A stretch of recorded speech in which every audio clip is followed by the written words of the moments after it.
And again, I apologize for the budget report. I did a sample copy, and it did as I had put it in, and then when I went back to pick them up, then I thought, oh no, it's done all these wrong copies. So as someone said, we're glad you're saving paper and using things again. So anyway, we'll work it out from there.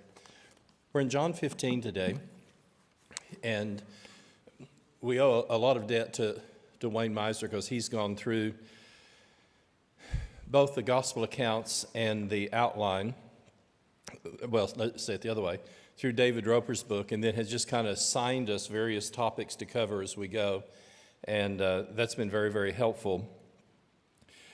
I want us to look at just the very first part of the outline, and then we're going to read part of John 15, and this whole discussion in the upper room is something that is unique to the Gospels.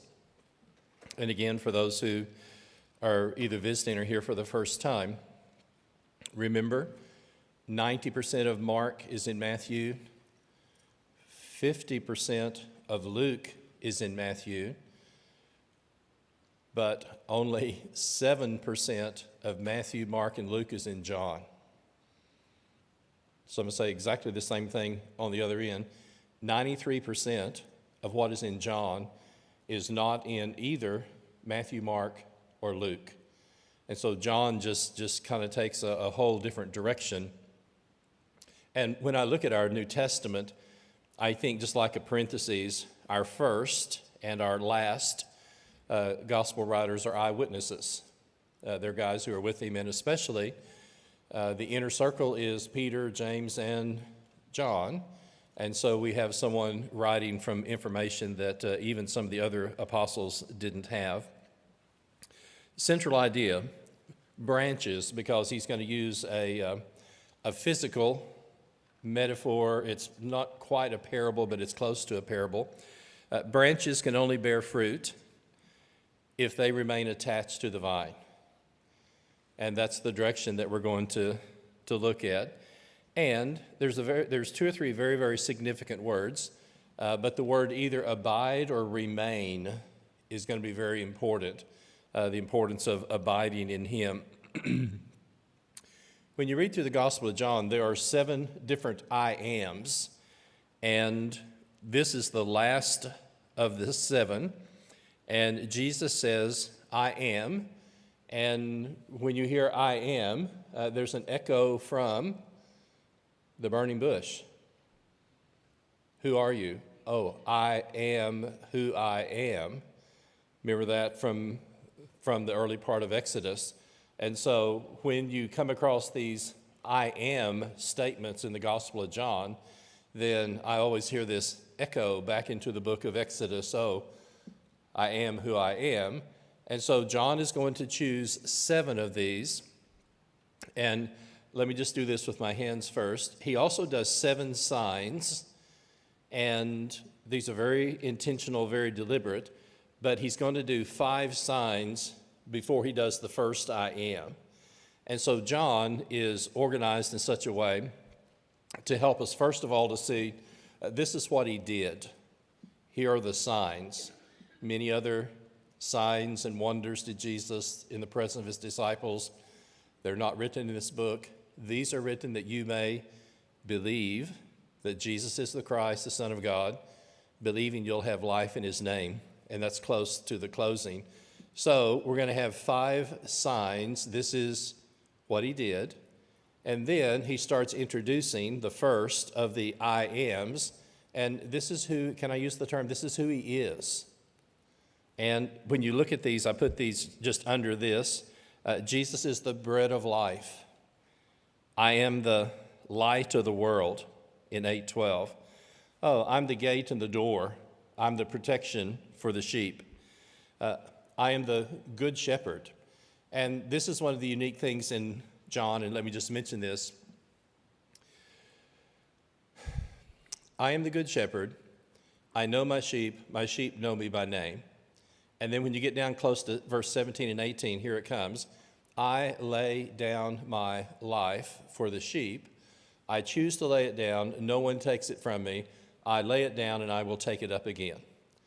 And when we read the story of the cross in the Gospel of John, then it's the death of the Lamb of God who's being crucified on Passover weekend. And in John's account, it seems very likely that while the Lamb of God is hanging on the cross outside the city in the temple, then they are killing the Passover lambs at that very moment to partake of the Passover that evening. And so Jesus is in charge of the whole crucifixion. He just gives Pilate enough information where Pilate's going to hand him over. And we'll see this in another context, Jesus is in charge of the whole thing as the Good Shepherd. At the tomb of Lazarus, and how ironic, he's raising a 4-day-old dead man. And when I've studied with complete non-Christians who've never read or studied the gospel before, you don't have to be a doctor, but you stop and think, how many physical functions in the human body have been rendered useless after 4 days of decay? Do you want to talk about respiratory system? You want to talk about circulatory system? You want to talk about nerves?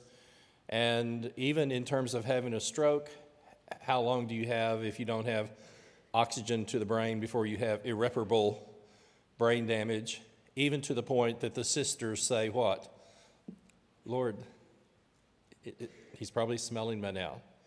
And to raise a 4-day-old dead man back to life is going to be the last and the greatest of the 7 signs. And again, here's an echo. What did Moses do with Pharaoh? There were 10, and yes, they were plagues, but there were also like 10 signs to verify this is who he has come from God. And in the same way that Moses is going to perform the 10 plagues before delivering God's people physically, then in John, Jesus is going to perform 7 signs. And at the sign of raising a 4-day-old dead man, he says, I am the resurrection and the life. And then in 14:6, he's going to say, I am the way, the truth, and the life. No one gets to the Father except either through me or by me.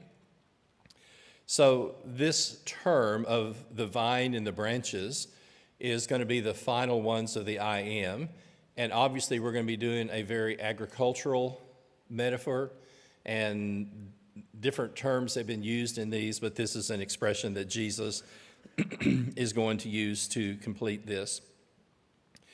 In the Old Testament, and I just found this very interesting, and there's a number of these, and I just listed some samples. In the Old Testament, the image of the vine is typically used of the people of Israel. And there's samples for you to look at, but like, for example, Jeremiah 2:21, God says of Israel, I planted you as a choice red vine, true stock all of you, yet now you are turned into a vine, debased and worthless. And here's one from Isaiah 5, verse 7.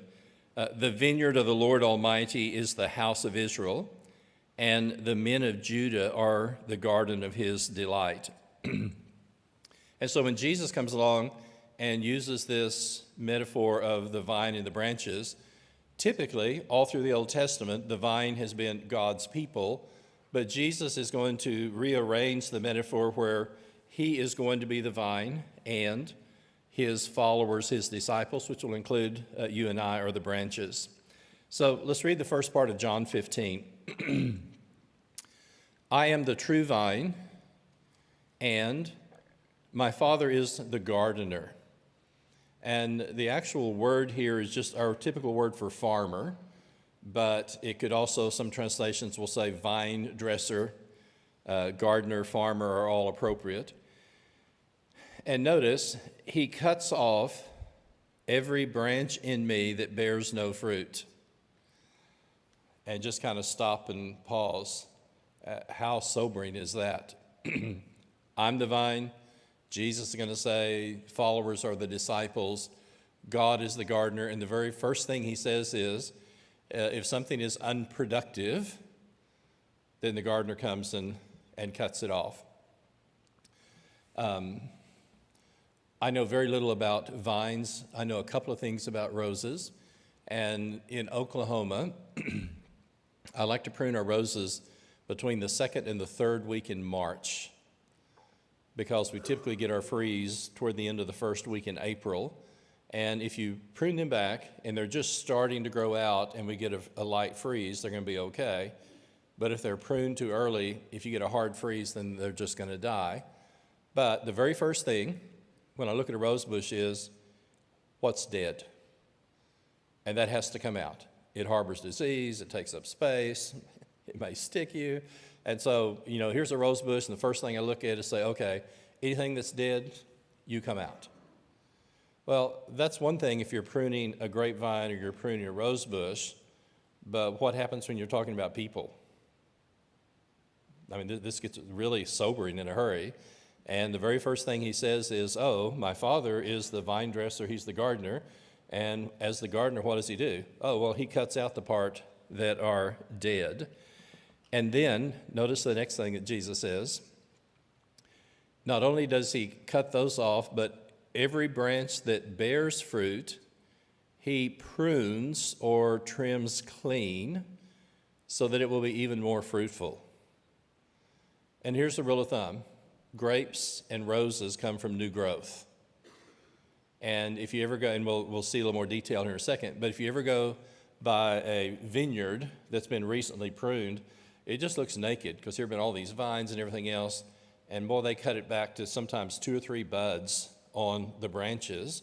And the reason is they want those branches to leaf out. And then as they leaf out, the fruit is going to come from the new growth. Typically, more than you wanted to know. Typically, if you prune a rose right above the growth bud, there'll be a new flower there in 6 weeks. That's a rule of thumb. This time of year, you leave them on, and the petals fall off, and the point becomes rose hip vitamin C. And God's designed the bush that when the petals fall off, it starts making vitamin C, and that prepares the bush for the winter time. And so hardly take any roses off this time of year. And God's made the bush where rather than producing new roses, you can buy it at a health food store, rose hip vitamin C. Then all the growth goes into the bud and it gets it ready in the preparation for winter. Okay, that part was free. And then he says, you are already clean because of the word I have spoken to you. And then 15:4, either abide or remain in me, and I will remain in you. No branch can bear fruit by itself. It must remain in the vine, and neither can you bear fruit unless you abide or remain in me. And I chose not to go into, and there's several verses about fruitfulness in the New Testament, and sometimes fruitfulness is described in terms of Christian character. Very familiar with the fruit of the Spirit, love, joy, peace, patience, kindness, goodness, faithfulness, gentleness, self-control. Fruit also then, in some context, can be helping people who are not Christians to become Christians. So fruit has a wide range of meanings in our New Testament. But regardless of which of those you look at, you cannot bear fruit unless you remain in me. I am the vine, you are the branches. If a man remains in me and I in him, he will bear much fruit, and apart from me you can do nothing. If anyone does not remain in me, he is like a branch that is thrown away and withers, and such branches are picked up, thrown into the fire, and burned. If you remain in me and my words remain in you, ask whatever you will, and it will be given to you. This is to my Father's glory, that you will bear much fruit and show yourselves to be my disciples. I want to go ahead and read the next section because we're going to do basically two things today. We're going to look at the use of the word pruning and fruit, and then Jesus then is going to say, As the Father has loved me, so have I loved you. Now remain in my love, and if you obey my commandments, you will remain in my love, just as I have obeyed my Father's commands and remain in him. I have told you this so that my joy may be in you, and your joy may be complete. 2 more verses. My command is this: love each other as I have loved you. No greater love has anyone than this, that a man lays down his life for his friends, and you are my friends if you do what I command. So when you look at this sense of Jesus being the true vine, and the Father is the vine dresser, a bit of trivia. Who's the first gardener in the Bible? God. Genesis 2:8. God planted a garden in a place that we call Eden. My grandparents ran a country store from 1924 to 1942, so they didn't just live in the Depression, they were in the heart of it. And typically, we always had nearly a 2-acre garden at the edge of our cotton field. We tried to plant corn, black-eyed peas, watermelon, sometimes cantaloupe, and then we would have a garden at home that would probably be about a 1/2 acre, and my grandmother would say, it's hard to starve out somebody who grows a garden. And a part of living through the Dust Bowl was how much of this stuff can we grow and can we have? And it's always interesting. Every time I read through Genesis, I read that, oh, God planted a garden in a place called Eden. And that's been something that various people have done through the centuries. So 1:1, farmers, gardeners will first, and we're back to the vines, will be planting the vines. They'll tend to them, water them, protect them, cultivate them to produce a fruit. And then here's the other thing we've looked at, the pruning will be involved. And a part of the process, well, let me say it negatively. If you don't prune the grapevines, all you're going to get is branches. And the same thing's true with roses. Unless you really prune the roses back, you'll get all this growth and very, very few roses. And the whole reason for the pruning is obviously not to harm the bush, but to allow the bush to be more fruitful and anticipate. Have you ever felt like God has been pruning you?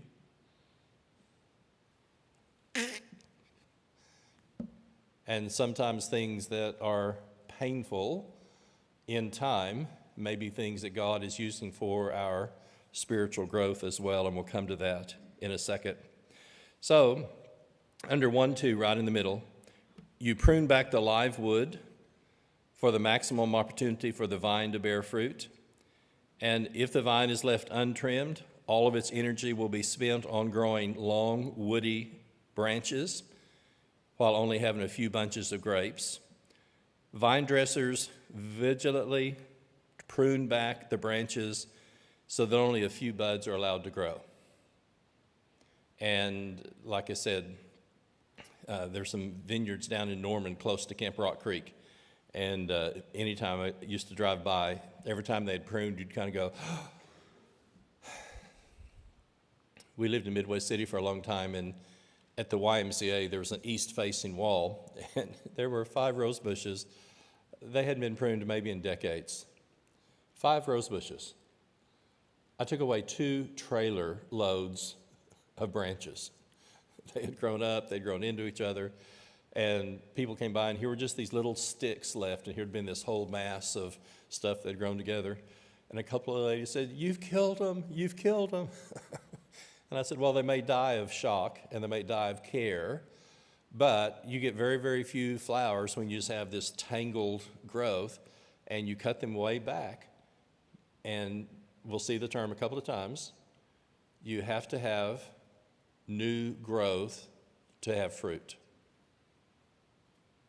And you think about what happens in a person's life when they just kind of level off and there's no new growth going on in their life.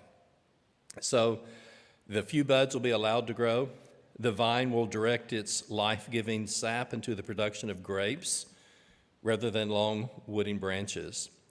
In Palestine, pruning is done in midwinter, and the vines are obviously more dormant then, not going to lose as much sap from the pruning. And the result will be a bare-looking field, small stumps at the beginning of spring and the growing season.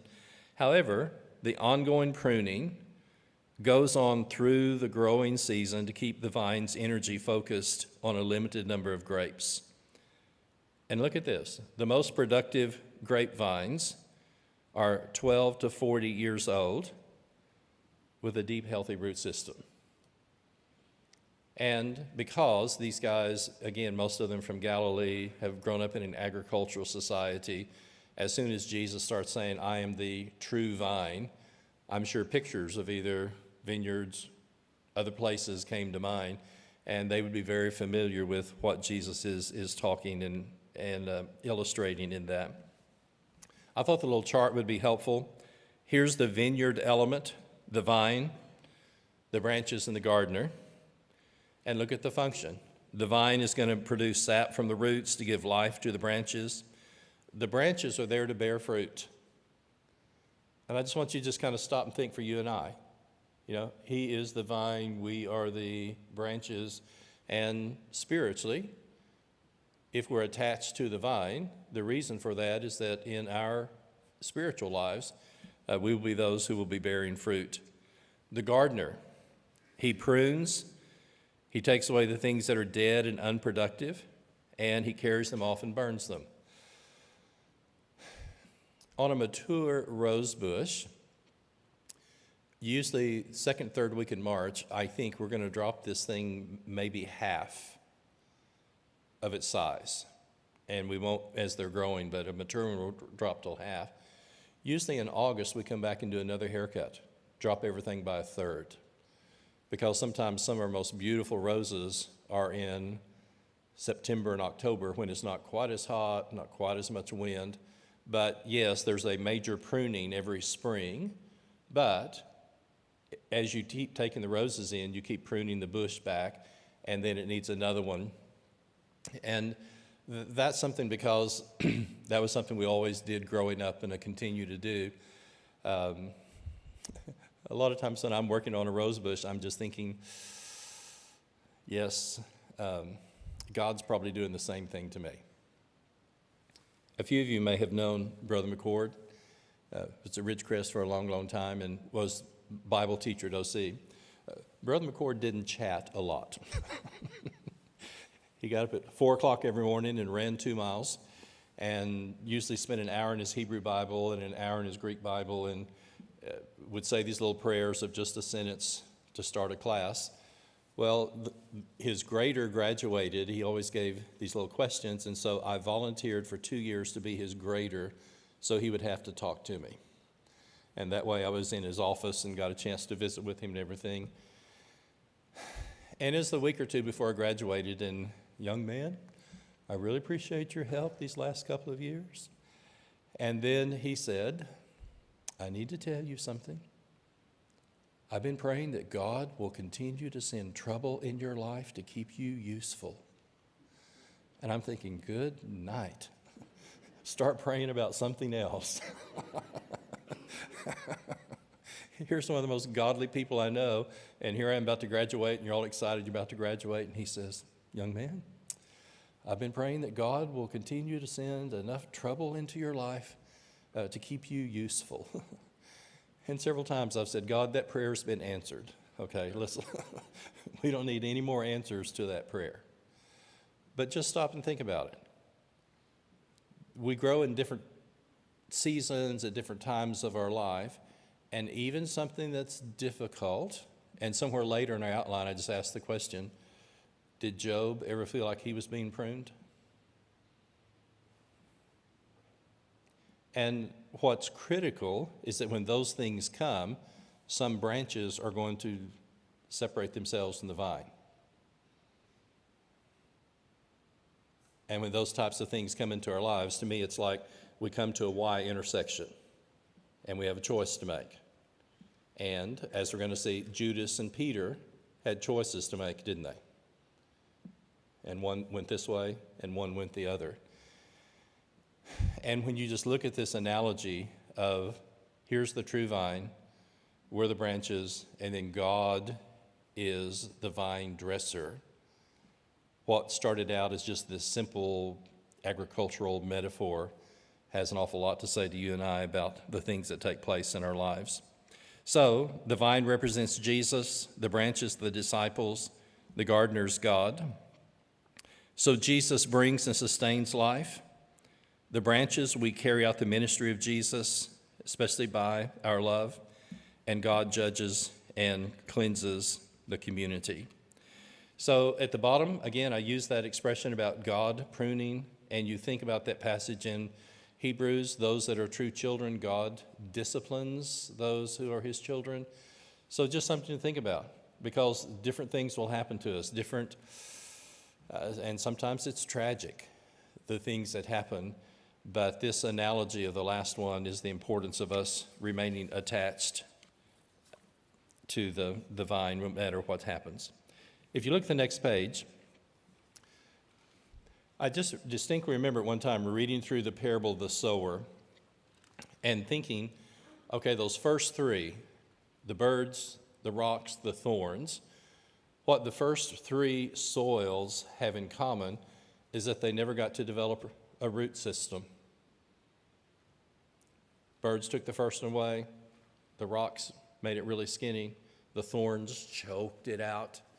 And on the other side of Clinton, just before you get to exit 53 at Burns Flat to turn toward Quartz Mountain, there's been a wheat field for years, and the bottom of it's down by this creek and deep soil and everything. And right up by the road is just this knoll that's really hilly and really rocky. And you'll go along just before wheat harvest, and the wheat down by the creek will be, thigh, nearly waist deep.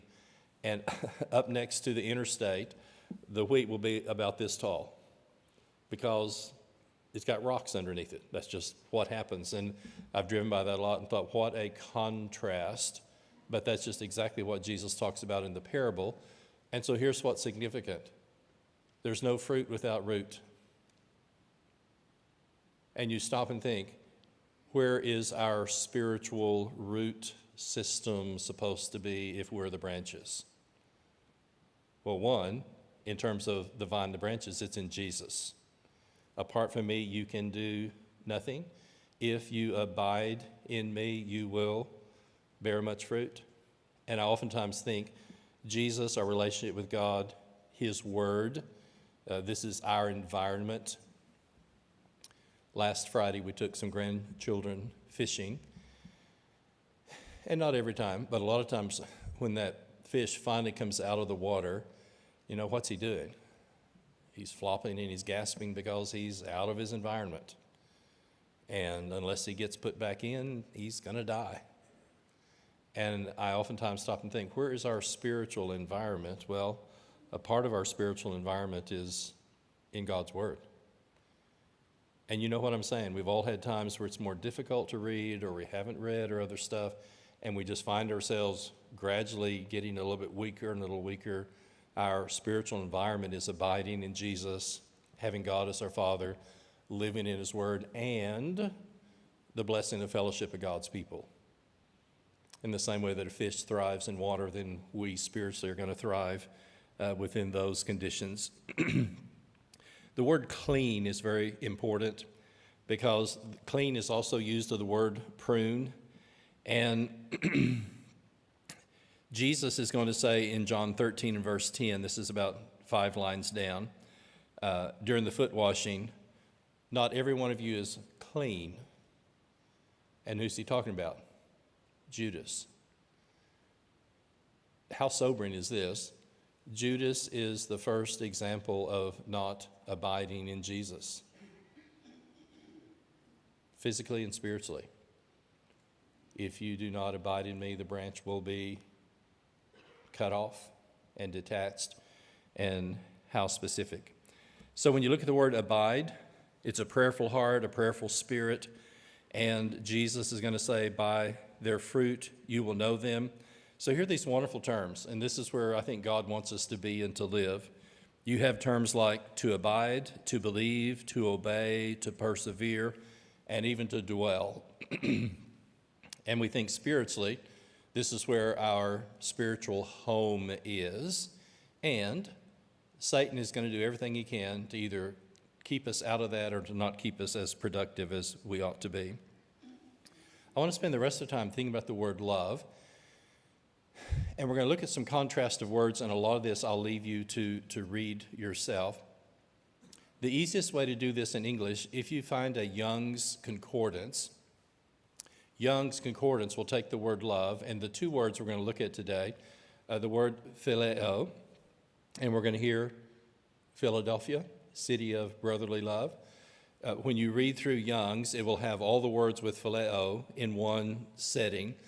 And then when you come across the word agape, then all of those words will be together. And so the simplest way to look at this is something like Young's Concordance, because it will divide the words up for you.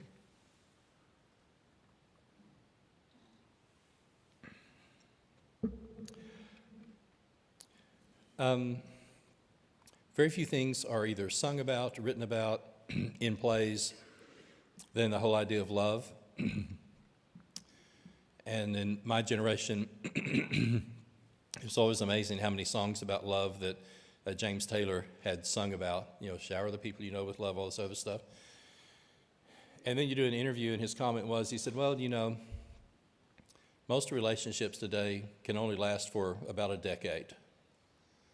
And so here's a guy who's sung about love all of his life, but then in his personal life, then I think he's on his third wife or whatever, because, most relationships can only, last about a decade. And it's so ironic, the contrast between culture's view of love and God's view. And Jesus is going to redefine this. And you look at number 3 right in the middle. Love is a commitment. It's a decision to listen and obey God rather than primarily emotion. And especially in the foot washing, love is going to express itself specifically in service to others. So if you look at number 4, I thought these were very helpful. In chapter 13, we're going to have the foot washing. Love is illustrated by serving other people. Chapter 14, love is keeping his commandments. 15, we're to love as he loved us. And keep hearing this statement, greater love has no man than this, that he does what? He lays down his life for his friends, which is about to happen just in a few verses. In chapter 16, love is believing Jesus came from God. And then the sense of unity. May they all be one. Father, as I am in you and you are in me. And there's the sense of that term. The word friend, and this is an important word in John, the word friend is Philos, philos. And again, what are we going to hear? Philadelphia. So the Greek word for friend has this sense of commonality and in friendship. Jesus is going to refer to Lazarus. Oh, your friend Lazarus. Greater love has no man than this, that he lays down his life for his friends. You are my friends if you do what I command you, and I have called you friends. Then when you look at the word as a verb, there's also a word that's there. And I'm going to leave you to read these, but especially if you have a pen or something, 5:20, 11:3, 11:36, 15:19, 16:27. And let me come to it this way. I grew up, and I'm not trying to be hypercritical, but just to make a point. I grew up hearing lessons. Remember where Jesus and Peter are talking at the end of John, and Peter, do you love me? And he keeps using the word phileo, and Jesus is using the word agape. And growing up, I heard lessons that basically said, well, phileo is a lesser love than agape. And I think a more careful way to say it is that it's a different kind of love. The Father loves the Son, phileo. Are we going to say that God's love for Jesus is second class? I have loved you, Jesus says to the disciples, is Jesus' love for his disciples second class? No. It's a love having to do more with family, more with friendship, and agape is going to be more of a selfless regard for others. And rather than these being kind of a separate, I see these as being love given from both different relationships and from a different dimension. So I'll leave you to read these at the bottom. Here's the words in the Gospel of John for agape as a noun, selfless regard, and it's used a lot of times that way. And then also love is used as a verb. So if you look on the last page, and we'll finish up with this today. As the Father has loved me, so I have loved you. And the essence of the new commandment is that they have been taught to love God 1,500 years later, just right after Mount Sinai. Love the Lord your God with all your heart, soul, and strength.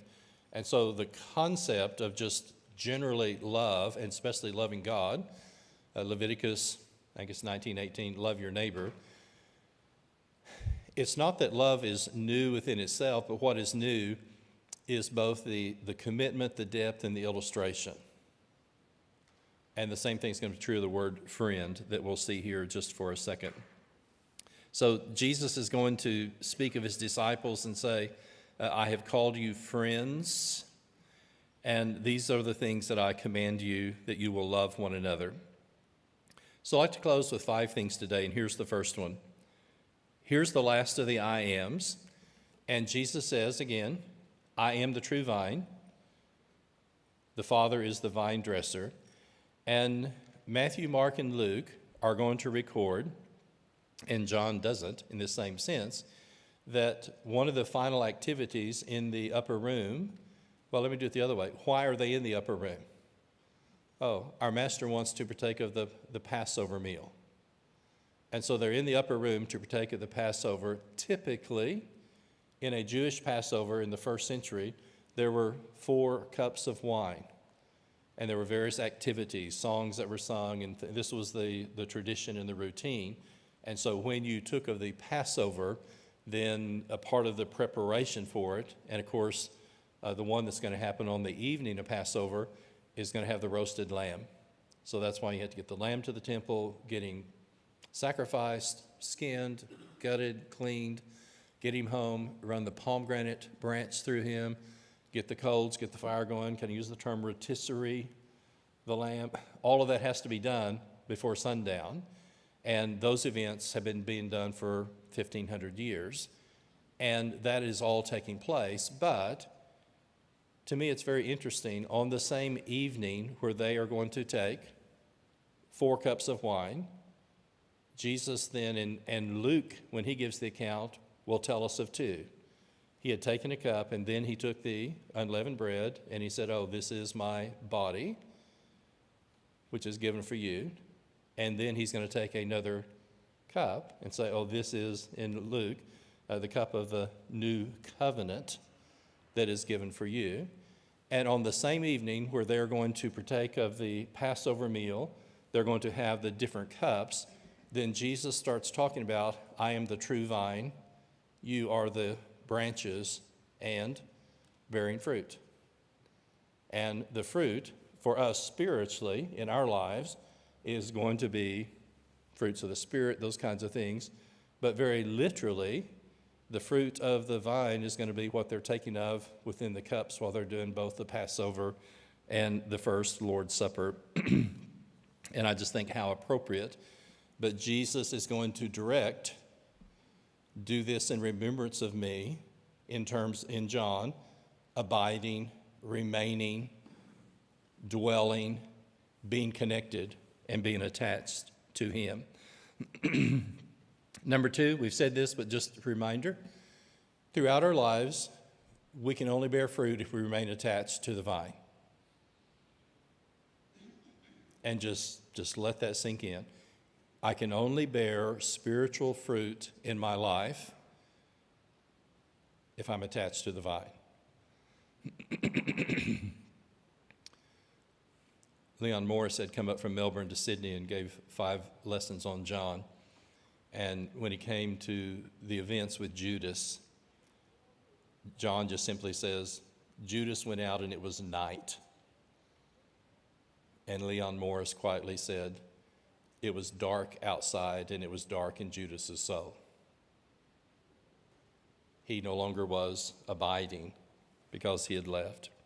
At times, God will be the vine dresser. He will prune the unwanted branches to make us more fruitful. And we are called to abide and to dwell in him, believe in him, be fruitful, remain. And then here's the last one. We're loved by a love of friendship, that's phileo. We're loved selflessly, agape. And Jesus says, you are my friends if you do what I command. And all those are blessings, a part of being the branches attached to the vine. God bless. Thank you.